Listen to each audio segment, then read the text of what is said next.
Okay, so we left off, we just finished going through the requirements for Category 1 or formula quantity of special nuclear material. So now we'll transition into the requirements for Category 2 material. And here to start with are the requirements that the NRC imposes so that you can't take a formula quantity, split it up into two loads and ship those loads concurrently and then reduce the requirements on your shipments. So in 10 CFR 7324, do not undertake multiple shipments of special nuclear material in which individual shipments are less than a formula quantity, but the total quantity in shipments in transit at that same time could equal or exceed a formula quantity, unless one of the alternative conditions in 10 CFR 7324B are met.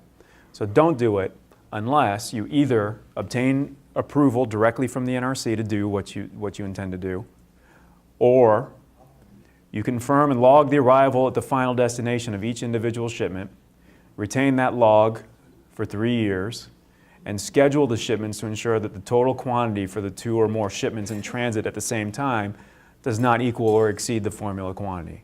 So basically, if you split it into two shipments, you'd have the one shipment go, and you wouldn't put the second shipment on the road until the first shipment was delivered. Or you provide physical protection in accordance with the requirements of 10 CFR 7320, 25, and 26. As we just reviewed, those are the requirements for a Category 1 quantity or formula quantity for such shipments as appropriate, so that the total quantity of special nuclear material in the remaining shipments not so protected and in transit at the same time does not equal or exceed a formula quantity. Basically what that's saying is you basically have to ship it as a formula quantity, and then you protect one of those shipments as a formula quantity, and then the others you can treat as a Category 2 or Category 3 quantity. So there's nothing really gained in terms of the resources and the planning and everything that you have to do. You might as well just ship it all together if your intention is to try to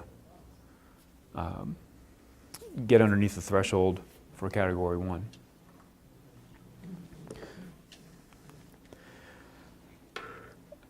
So continuing on then, again, if there is any safeguards information, you have to protect that information in accordance with the requirements, and you could have 10 CFR 7323 are the safeguards information modified handling requirements. In my experience, the modified handling requirements are somewhat analogous to, I think, what DOE has as official use only specified, where you're not necessarily having to keep the documents in a GSA approved secure locker safe, and you have to have that room closed off. It's not necessarily that stringent, but you have to make sure that the information is not given to people who don't have a need to know. You have to make sure that the information is not just left out where anyone could find it. You have to keep it in a locked file cabinet.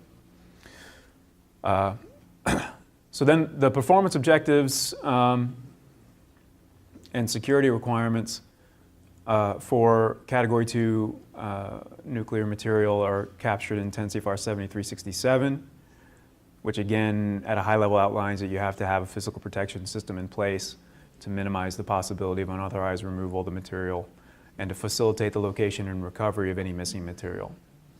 You'll note that the statement doesn't include any discussion of sabotage or anything like that. What they're really concerned with is theft, diversion of the material.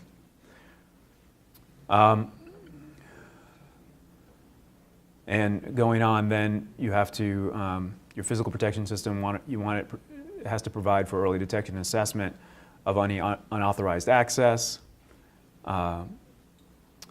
and notification of any forces that you would have designated to respond to an event and advance notifications to the consignee. That's just like Ron alluded to earlier with radioactive material shipments, any radioactive material shipments, it's really just best practice to make sure that you're coordinating with your consignee You've confirmed that your consignee can accept the material, even if it's not this level of material. Confirm that they can accept it, confirm that they'll be there to accept it. But in this case, it's mandatory. You want to have a container that can be locked and or sealed with a tamper indicating device. You have to provide in-transit physical protection. Again, that we'll elaborate a little bit on what that means in the further paragraphs.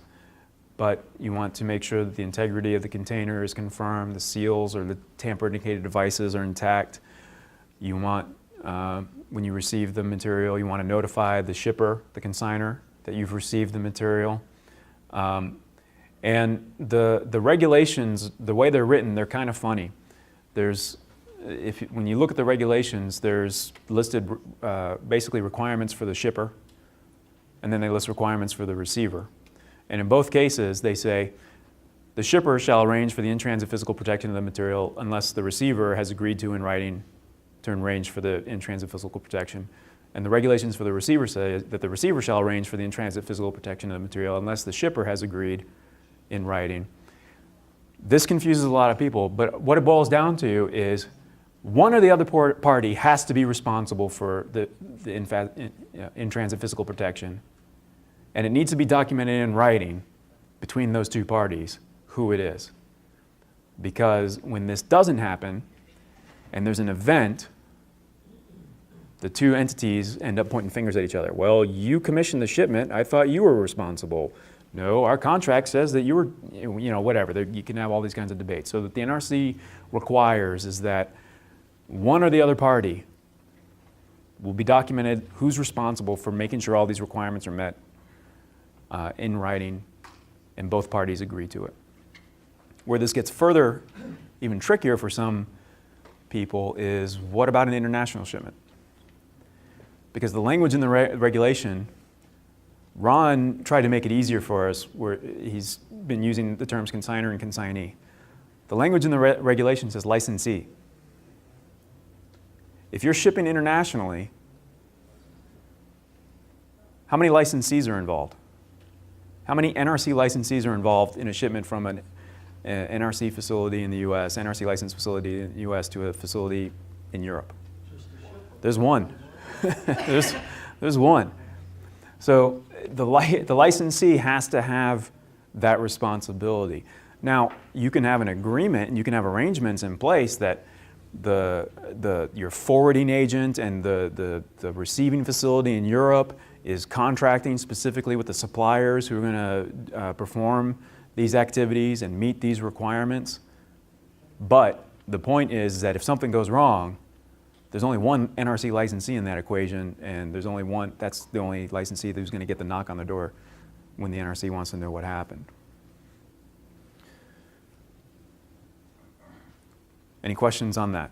But there's not that flexibility doesn't exist for category 1. Right. It has to be consigned. Right.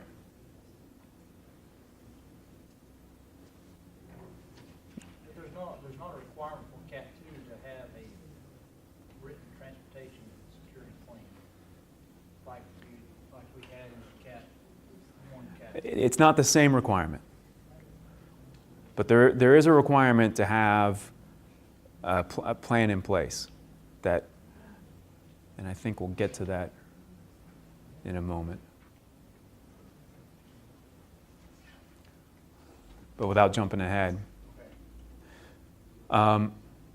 Provide radio, make sure you have communications, provide radio or telephone communications between the transport conveyance and the consignor or his designee. Be prepared to request appropriate LLEA response in the event of an emergency. Again, semantics. This doesn't say have arrangements in place. So you don't have to have the sort of robust pre-planning, coordination, and arrangements in place with all the local law enforcement agencies along your route. But you do have to have an idea and preferably a procedure and a plan in place for what are you going to do if there's an emergency?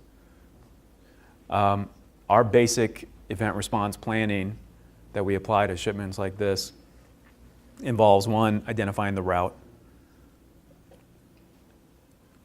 which means we know which states we're going through, which jurisdictions we're going to be following, and we have some semblance of some high-level idea if we're going to be going through city jurisdictions or not.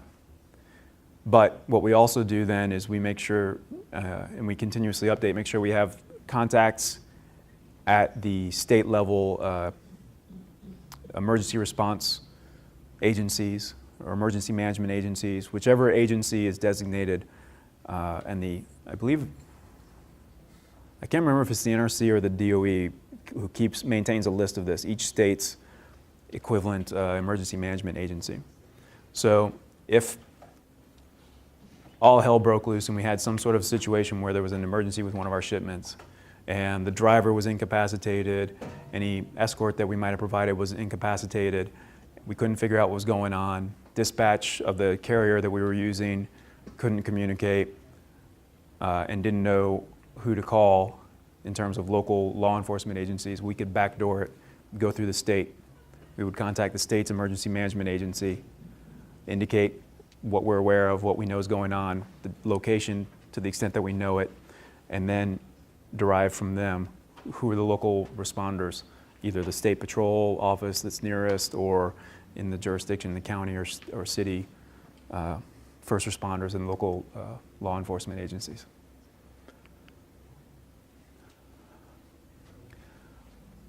Routing and scheduling. You want to route and schedule your shipments to minimize the time in transit and reduce, again, as we've seen, the same idea, reduce the number of transfers that have to happen. Route the material in the most safe and direct manner. Generally, we try to avoid population areas. With HRCQ, I believe it's a requirement that Ron was alluding to earlier. You'll see that the HRCQ routing requirements say to avoid population areas. So we'll take the bypass routes, even though there's that conflict between most direct but avoiding population areas. You want to have some basic employee screening. It's not the same level even as safeguards information access, background checks, but you want to have some basic evaluation of work history, education history, corporately you have access to commercial entities that will review criminal history. Anyone in the transportation industry who gets a TWIC card, for example, to access ports, will go through that's a federal background check that checks that box. Written procedures.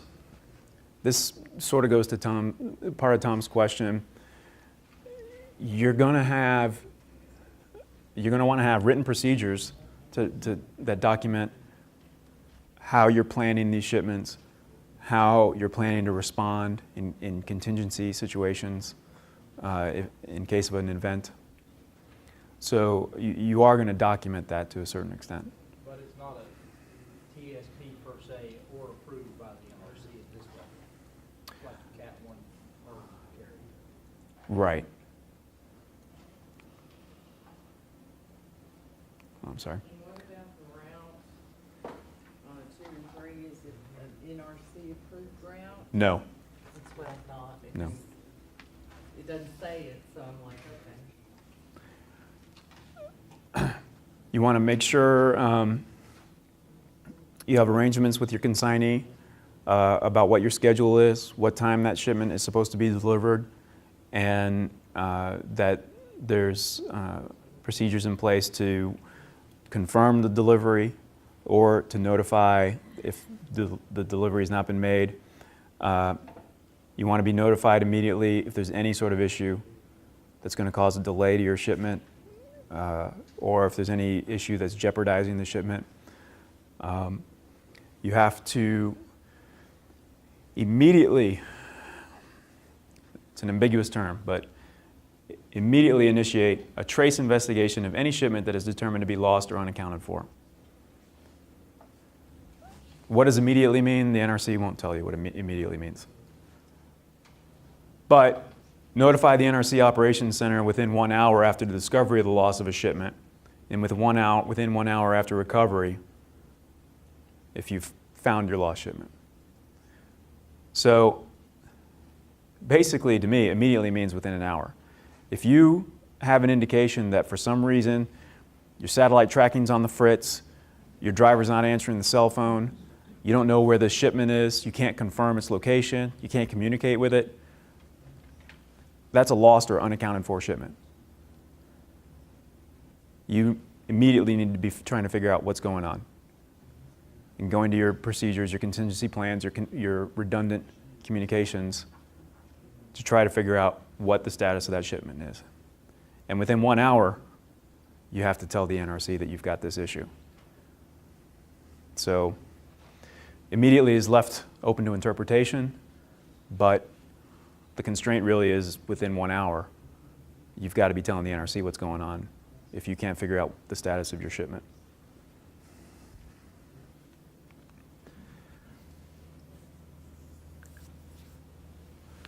You want to transport in dedicated vehicle conveyance, no intermediate stops to load or unload the cargo, basically exclusive use. You don't want to have temporary storage in transit if you can avoid it, but sometimes you can't, especially when there's intermodal transfers. For example, the research reactor fuel shipment that I mentioned the other day, where we basically had to charter a 300 TEU boat from Europe to the US to move one container. So a ship that could carry 300 20-foot containers, we had one container on it, and brought that across to the US so we could transfer it onto an evergreen cargo vessel to go to Japan. And at the time, the reason we did this is because we stopped all shipping through the Suez Canal and the Gulf of Aden because of the elevated levels of piracy that were happening. And there was no regular cargo service that would take the load around Europe and around the Cape in Africa. So this is the solution that we found.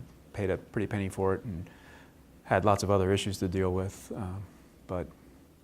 So we had to store the vehicle or the container temporarily in the port, dropped it off of the one boat to get it onto the next boat.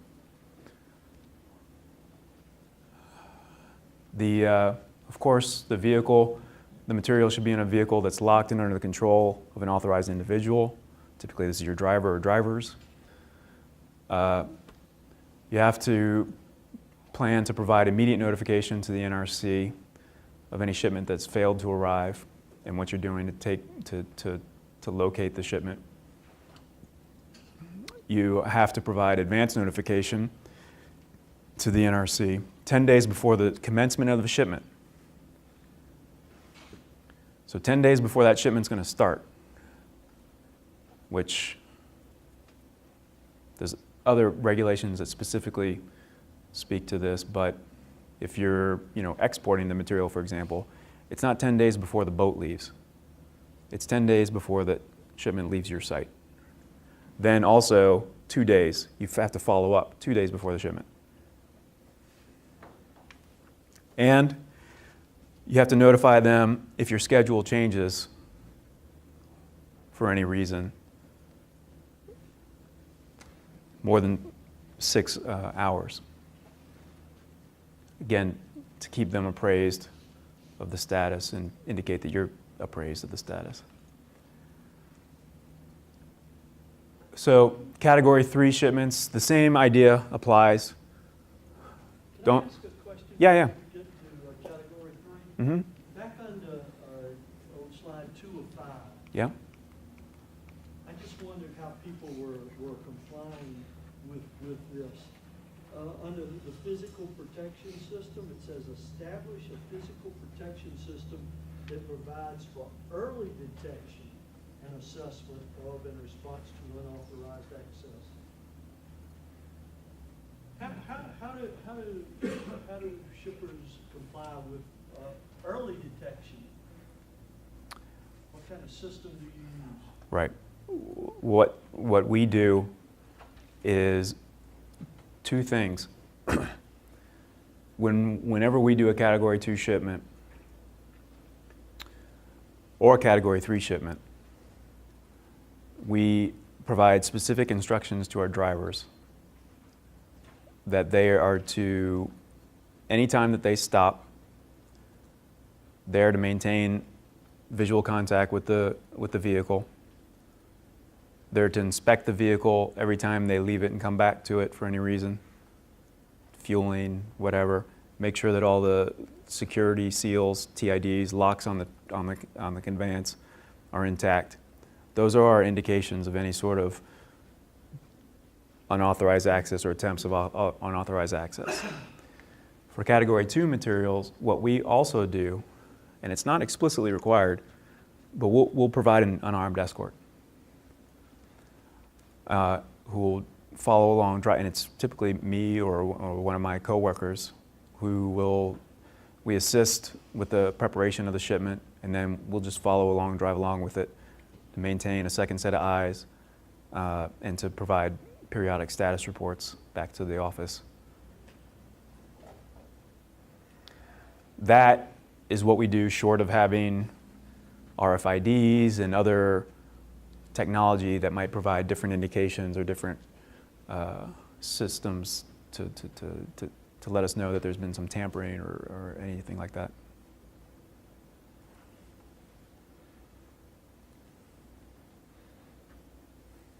Any other questions on Category 3? Again, the same requirement. Don't put a couple dozen Category 3 shipments on the road at the same time, and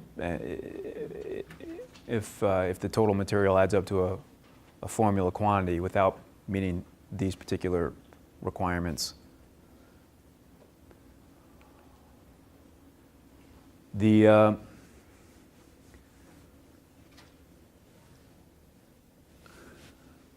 Again, there's some elements, some levels of material that might put you into the safeguards modifying handling space.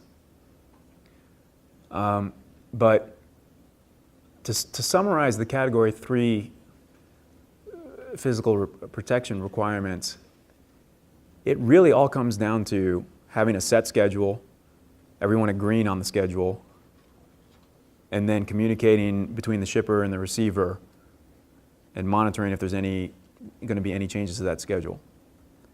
It's really what it all boils down to. The shipper determines and establishes, communicates to everyone what time the shipment's going to leave. The consignee knows what time the shipment's supposed to be delivered.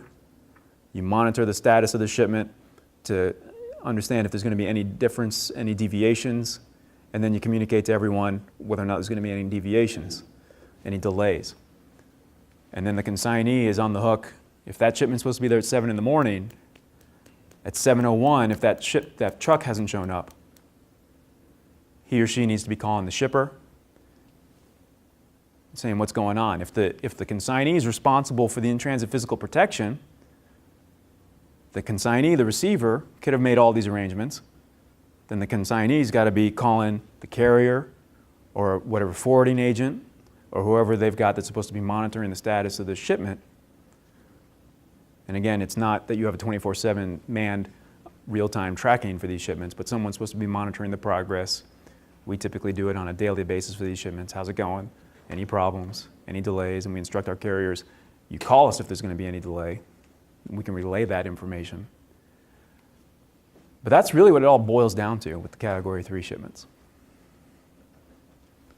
Make sure, notify if there's a failure of the delivery and there's any loss of the material. Make sure there's advance notification, what the shipment's supposed to be, when it's supposed to happen, the scheduled details. Get confirmation, the deliveries. Make sure you have tamper indicating devices. Again, to try to deter or indicate if there's been any interference.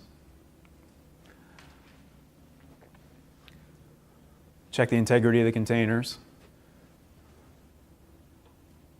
Notify the shipper when you've got the receipt. document in writing who's responsible, the shipper or the receiver.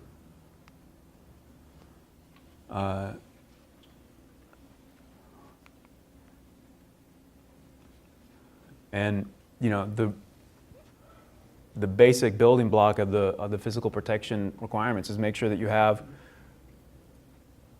a response procedure. What are you going to do if there's any threat?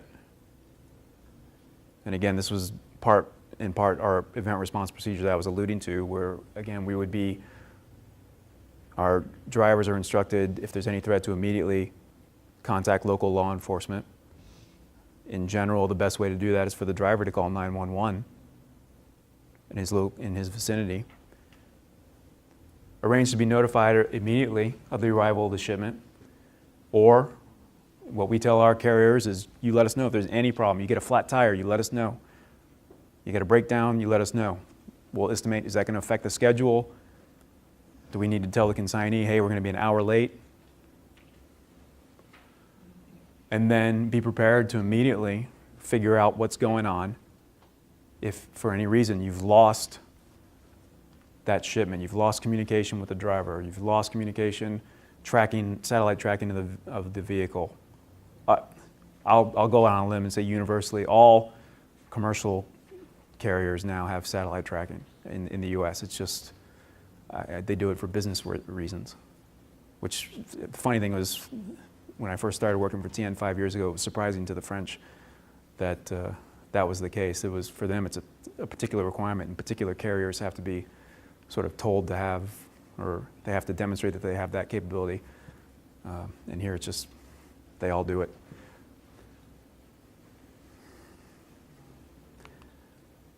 Any questions? I have a question. Yeah. All right, so this question relates to the shipment's finished. Mm-hmm.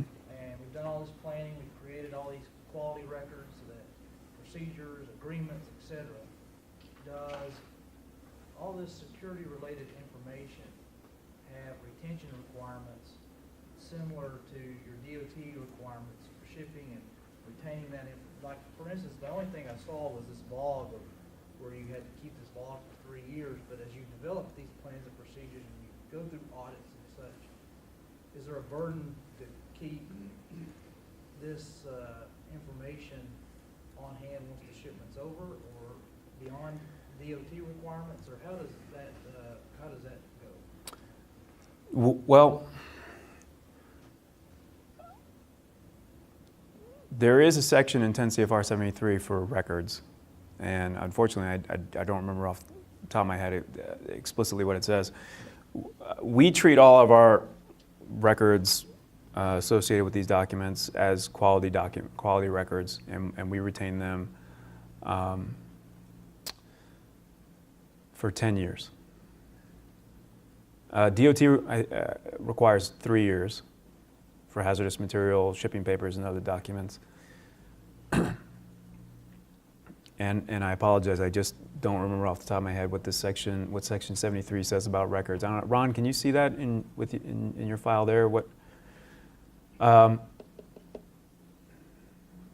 me make another note to double check that. But in general, we treat them like quality records and retain them for 10 years.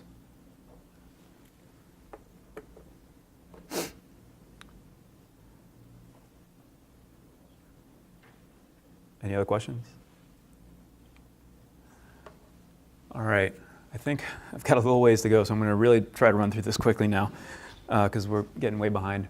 But so again, for byproduct material, source material, radionuclear fuel in quantities less than 100 grams, and special nuclear material in greater than or equal to a Category 1 quantity of concern, those all get sort of rolled up into one, and the information associated with those shipments need to be treated as safeguards information modified handling.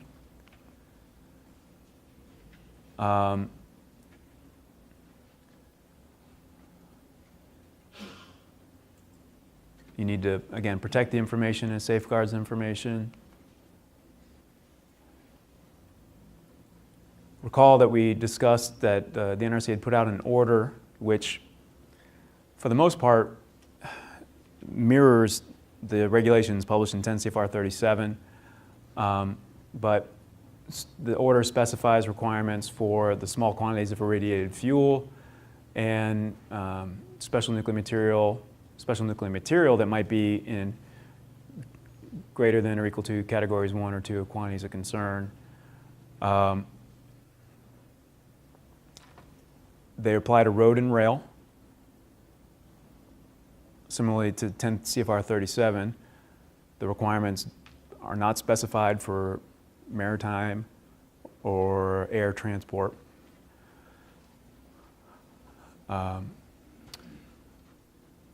You want to have a tracking system. You want to ensure the trustworthiness and reliability of the personnel who are going to have access to the material. Maintain the constant control and surveillance during the transit. Ensure immediate communications are available to summon a response. Similar to the requirements we've seen for the other materials. And review what your carrier's procedures are to meet these requirements. Question. Yeah. I noticed that your second bullet, first one under food carriers, it has a package tracking system. Right. Now, how would that work? Because usually you think of having a vehicle tracking and not a package tracking. Right. And I'm surprised they use that specific term, package tracking. Where that really applies is the category 2 quantities, where, like I was saying, what the regulations and the guidance allow is to use someone like UPS, someone like FedEx, who's going to be tracking the package specifically. But it doesn't preclude the use of a system that's tracking your conveyance if your conveyance is exclusive use, there's no other packages in it, and your cargo is secured and locked in that conveyance. You're tracking the conveyance. But it doesn't say conveyance, or it doesn't say and or, it says specific. Right. I don't disagree with you, but for example, railroads don't have package tracking systems. Yeah, and keep in mind this is not necessarily verbatim copy and paste of the regulations. Here's the exact words in the order. Only carriers are used which use established package tracking system. Right. Now, whether the barcoding on the package, when it goes past the key points, that's satisfied like FedEx and UPS. Right.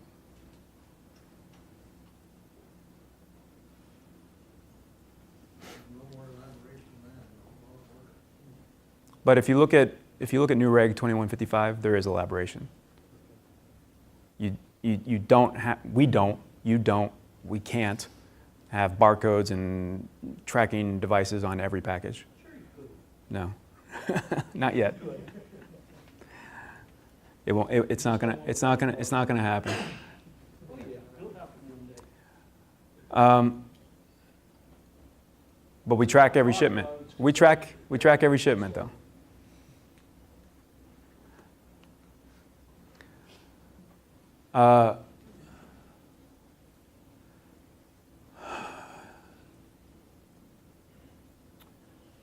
The requirements are applied to domestic shipments, but not to transit shipments. So transit shipments would be you've got this material on a boat that's going from Europe to South America and makes a stop in the port of Savannah for some reason. You don't have to get on board and make sure all this stuff's happening for that duration while it's in the port. You, again, verify that the consignee is authorized to accept the material, background investigations. You do need to make sure that your carrier personnel have had the requisite background checks. And again, this is most easily met by using, for example, a road carrier could provide a driver that has a TWIC card clearance. That's a federal background investigation that's been completed. That meets the requirements.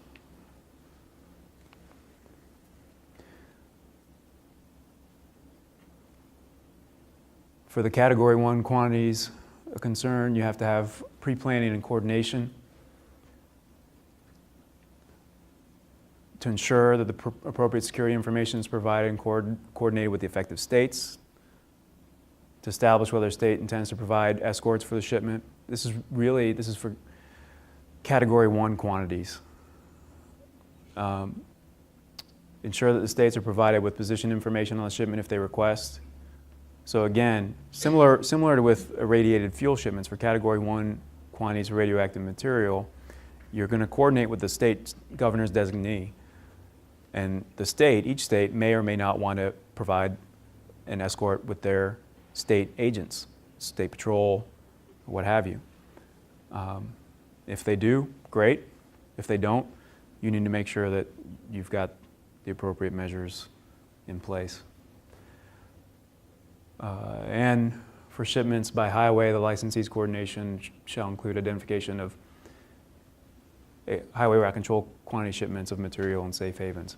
So if you do have a highway route control quantity, you need to make sure you're meeting those requirements too.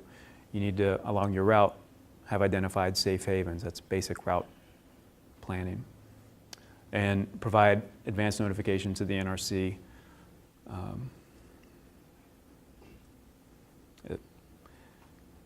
Basically 7 days in advance.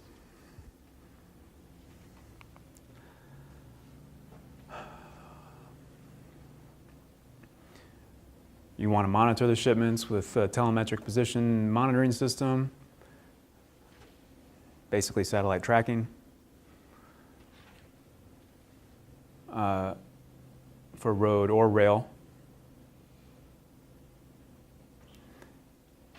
Rail shipments can get a little bit complicated because you have to deal with a large organization that's monitoring many different shipments.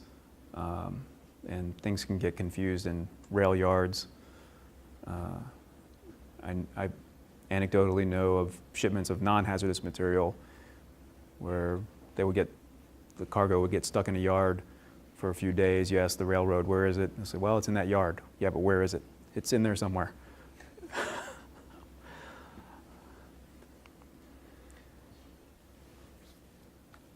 Again, you want to have a communication center. You want to ensure two-way redundant communications are available. You want to have procedures developed for how you're going to do the shipment, how you're going to respond to contingencies, and ensure that the carrier personnel are trained in those procedures and the contingency plans.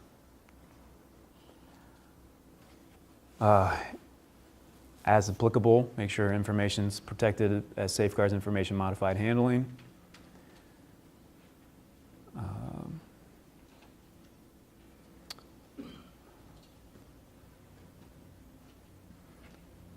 And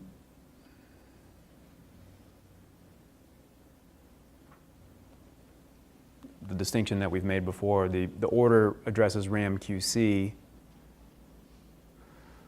as opposed to radioactive material, Category 1 or Category 2 quantities of radioactive material. And this is where it seems to be confusing with the overlap of what's the purpose, what's the intent of the order versus 10 CFR 37. We still have yet to sort of parse that out. And with that, there's lots more information in the appendix to this section that you can peruse at your leisure tonight if you're having trouble getting to sleep, for example. But for now, I'm done.